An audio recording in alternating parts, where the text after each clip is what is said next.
You speak Portuguese too. The janitor didn't flinch. She simply nodded, wiped her hands on her uniform, and walked into the boardroom like she belonged there. That's when the room changed. Not because of what she wore, but because of what she said next. It wasn't just Portuguese. It was flawless, rhythmic, confident. A voice that crossed oceans, sliced through boardroom tension, and melted the cultural fog that had stalled the company's expansion for months. And the CEO, he had been about to cancel the meeting, but instead he watched, jaw slack, heart pounding, as the woman who scrubbed toilets on the night shift turned $1 million disaster into a handshake and a smile. Her name wasn't on any email chain. She wasn't in the org chart. Until that moment, no one had seen her. But they would now. Thank you for being here. Sometimes, the smallest moments carry the greatest meaning. Today's story is one of those, quiet, powerful, and worth remembering. If it touches your heart, feel free to share your thoughts in the comments. And if you'd like more stories like this, you're warmly invited to subscribe and tap the bell so you won't miss the next one.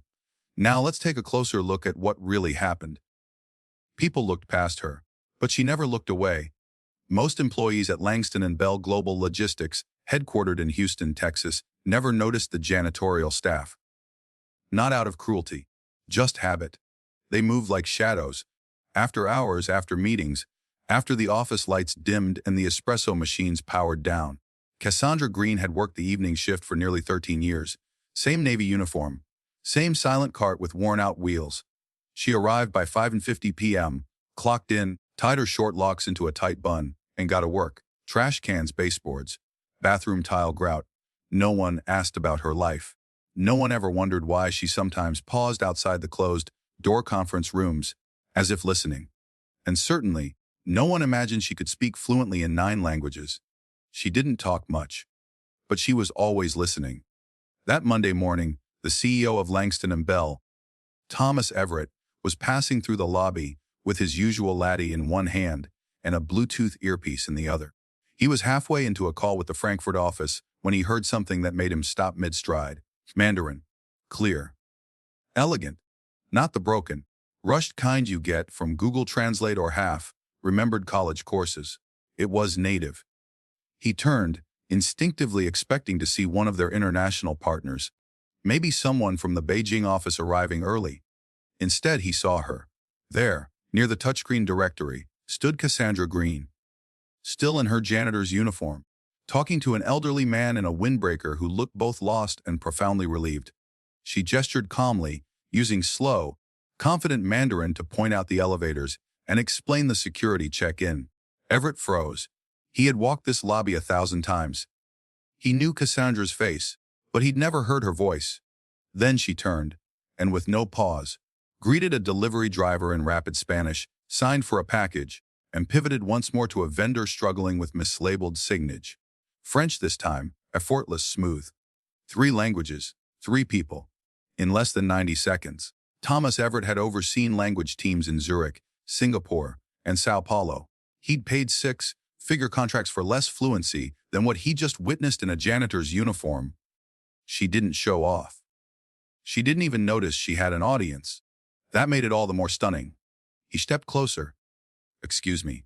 She turned, surprised but composed. "Yes, sir." That was Mandarin, wasn't it? "Yes, sir." "Ada, Spanish, French," she nodded. "Also Portuguese, Swahili, Arabic, German, Italian, and I read Latin. But I don't really count that one." Everett blinked. "You speak 9 languages." She didn't puff her chest or grin. She just nodded again, her voice as humble as it was precise. "Yes, sir." He didn't say anything for a moment. He just stood there, stunned. This woman, whom he had probably passed 100 times without more than a nod, had just demonstrated a level of linguistic mastery that could command any international room. "What's your name?" "Cassandra Greene." He glanced at the clock on the wall. It was 8:15 a.m. EMS. "Greene, are you free for a few minutes?"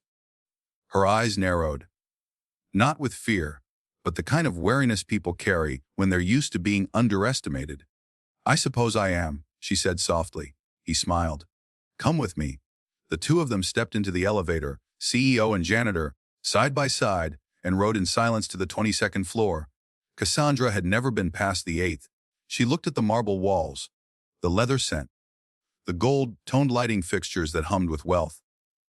"This floor smells like new shoes," she muttered. Everett grinned despite himself.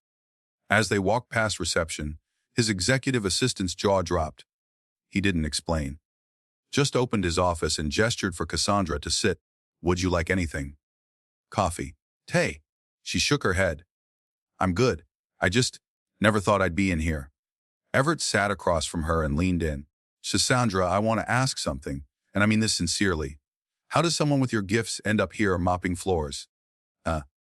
9 languages, one worn uniform, and a voice that wouldn't stay silent forever. Cassandra took a slow breath. "You really want the truth?" she asked, hands folded, posture still. Thomas Everett nodded. "That's the only reason we're here." "All right then," she said, her voice even. "But it's a long story." She leaned back slightly, eyes unfocused, pulling years down into sentences. "I was born in Toledo, Ohio. My father welded steel beams in the shipyards. My mother worked nights as a nurse's aide. They didn't have much. But what they had, they gave me work ethic, faith, and books." She smiled faintly. Languages came early. Spanish from a neighbor, Mandarin from a friend's grandmother. My dad used to joke I was born with a dictionary in one hand and a mop in the other. Everett chuckled softly. "I got a scholarship to Kent State, majored in linguistics. I was halfway through my master's when my mom fell sick, cancer. Quick and cruel. I dropped everything and moved back home." She paused, then continued quietly. 6 months later, my dad had a stroke. And that was it. Tuition gone. Apartment gone. Dreams on pause. A silence stretched. I had a baby, no savings, no partner who stuck around. So I took whatever work I could find. Nursing homes, call centers, stocking shelves. When I got the night shift here at Langston and Bell 12 years ago, it felt like a blessing. It paid just enough to keep the lights on and let me pick my daughter up from school. She looked at Everett, eyes unwavering. "But I never stopped learning. I borrowed language books from the library, downloaded podcasts, watched news reports from Brazil, Morocco, Taiwan, just to keep sharp. Because it reminded me who I was, who I could be." The office was silent. "You're telling me," Everett said slowly, "you kept all that inside for over a decade." She tilted her head. "Most people never ask. They just assume." That word landed like a soft hammer. Assume. Assume she was uneducated. Assume she was invisible. Assume brilliance couldn't come in work boots. Everett sat back in his chair. "Well," he said at last, "we're not going to make that mistake again." Within hours, the first ripple turned into a wave. By lunchtime, Cassandra was seated in conference room 7B, quietly translating a contract discussion with a delegation from Brazil. The original translator had canceled last minute. Cassandra stepped in, no notes, no prep, just fluency that rolled like music. She didn't just translate words. She translated intent. When a Brazilian executive made a joke in Portuguese, she caught the nuance and responded with one of her own that had the entire room laughing. Everett didn't understand a word. But he understood what mattered: connection. By 1:15 p.m., the meeting ended with smiles and handshakes. As the executives filed out, one turned back to him and said in accented English, "She is better than anyone we've worked with this year." "Where did you find her?" Everett smiled. "Here." She was here the whole time. Cassandra returned to the supply room, restocking microfiber cloths, when Everett appeared again. "You mind if I ask another favor?" She looked at him, amused. "You're really not done with me, are you?" "Not even close." There was a meeting with partners from Morocco coming up, an expansion deal that had stalled for months. Cassandra agreed to help. That afternoon, she walked into conference room while Torre in a plain beige blazer, still wearing her name tag clipped to the front. The Moroccan partners stiffened, until she greeted them in flawless Darija Arabic, bowing her head slightly in traditional sign of respect. The room shifted instantly. Shoulders relaxed. Suspicion melted. Because when someone speaks your language, they're not just speaking words. They're seeing you. By the end of the meeting, one of the Moroccan visitors touched his chest and said, in Arabic, "No one has ever done that for us. Not like this." Cassandra replied simply, You matter. That's all. The next morning, her supervisor Rodney tapped her on the shoulder. Cassandra, Mr. Everett wants to see you again. Her first thought, did I mess something up? She wiped her hands on a towel and rode the elevator back up. This time, people noticed. Receptionists looked up. Someone whispered. The security guard nodded, respectfully. When she entered Everett's office, he didn't waste time. I want to offer you a new position, he said. She blinked. Excuse me? Cultural liaison for international affairs. We don't have one yet, but we need one. Someone who knows language and nuance. Someone who's lived it. Someone like you. She didn't speak. You're already doing the job, he said. We just need to make it official. Cassandra stared at him. I don't have a degree. You have lived experience, fluency, clarity, heart. That's better. She narrowed her eyes. Why me? Everett didn't flinch. Because I watched you solve 3 problems in 3 languages before 9 a.m. And because I'm tired of walking past people who do twice the work for half the credit. Well, she exhaled slowly. I've never had a title. You have one now. By Wednesday, the whispers had turned into rumblings. She was scrubbing toilets last week, said one marketing assistant. I have a master's in international business, and I'm still in the same cubicle. On Slack, the quiet resentment grew. GWS HR is doing diversity theater now. By Friday, the elevator buzzed with rumors. Cassandra walked the halls with steady grace, but she felt it. Every glance, every whispered word. Her new office was clean, modest, but felt like another planet. She sat at her desk and opened her drawer. Inside, she placed her old janitor badge. Not to forget, but to remember. She didn't climb the ladder. She built a door. By the time Cassandra returned from Cincinnati, her face had become something of a quiet legend inside Langston and Bell. Not plastered on posters. Not trending hashtags. Just present. Her name was now whispered with respect in conference calls. Her fluency corrected years of costly miscommunication. Her ideas, subtle, calm, grounded, had become central to weekly leadership briefings. But it was the way she carried herself that changed everything. She still walked the same way, still kept a pair of worn work shoes under her desk, still greeted every maintenance worker by name. But now others followed her lead. One morning, a maintenance team member named Jordan left something on her desk. It was a hand-carved wood plaque. Simple. Clean. Talent has no uniform. She touched it with reverence and placed it right beside her monitor, where everyone could see it. That same week, HR approved a proposal from Cassandra and Everett to expand Voice Inside across all regional offices. The company had stopped treating potential as something tied to resumes. Instead, they started listening to voices, to accents, to stories. And slowly, inch by inch, something began to heal inside the company culture. Late one Thursday, Cassandra returned from a vendor review and found another envelope on her chair. No return address. Just her name again, handwritten in careful script. Inside was a single sheet of paper. You don't know me. I work in receiving. I used to think I'd be invisible forever. But last week, someone asked me what I was good at. It was the first time anyone had ever asked. Thank you for giving us permission to be more. She closed the letter, pressed it to her chest, and closed her eyes. She didn't cry. She just breathed it in. One morning in October, a report from a regional director claimed Cassandra had overstepped authority by revising a vendor agreement. The board scheduled a review session. Thomas Everett was ready.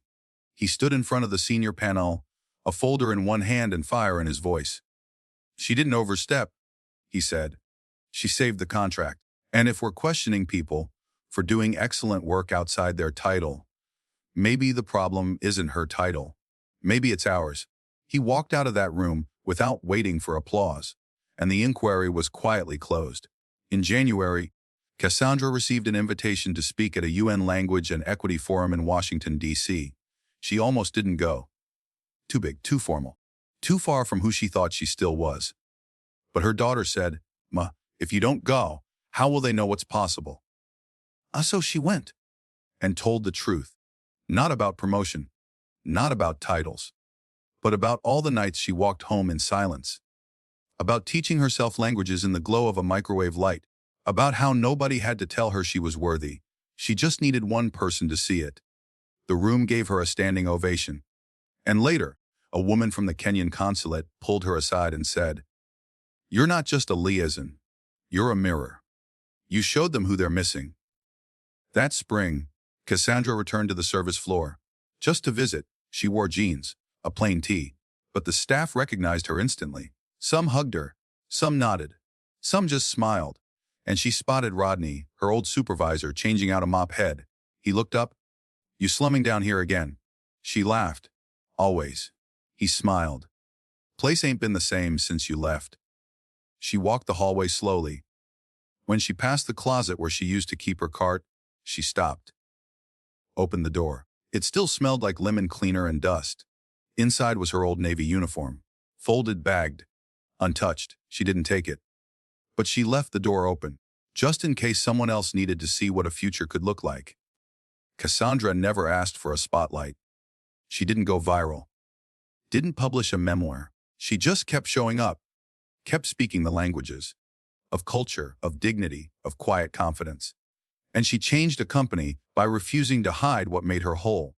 Never assume you understand someone's worth based on what they wear, where they work, or how quietly they move through the world. Brilliance doesn't always raise its hand. And sometimes, the most extraordinary minds are the ones we pass by every day. Silent, unseen, underestimated. Cassandra Greene didn't just break the mold. She proved there's more than one way to rise. Not by climbing faster or shouting louder, but by being so undeniably excellent, even silence couldn't hide her anymore. So the next time you find yourself in a room full of titles, suits, and resumes, pause and ask, who are we not seeing? What greatness have we overlooked? And how much farther could we go if we simply listened better? Because real talent doesn't need permission. It only needs one open door and the courage to walk through it. If this story touched your heart, please consider leaving a comment. Have you ever been overlooked? Or have you witnessed someone rise from silence to significance? We'd love to hear your story. And if you'd like more true, inspiring stories like this, please subscribe and tap the bell. Because here, we believe in seeing the unseen and telling the stories that truly matter.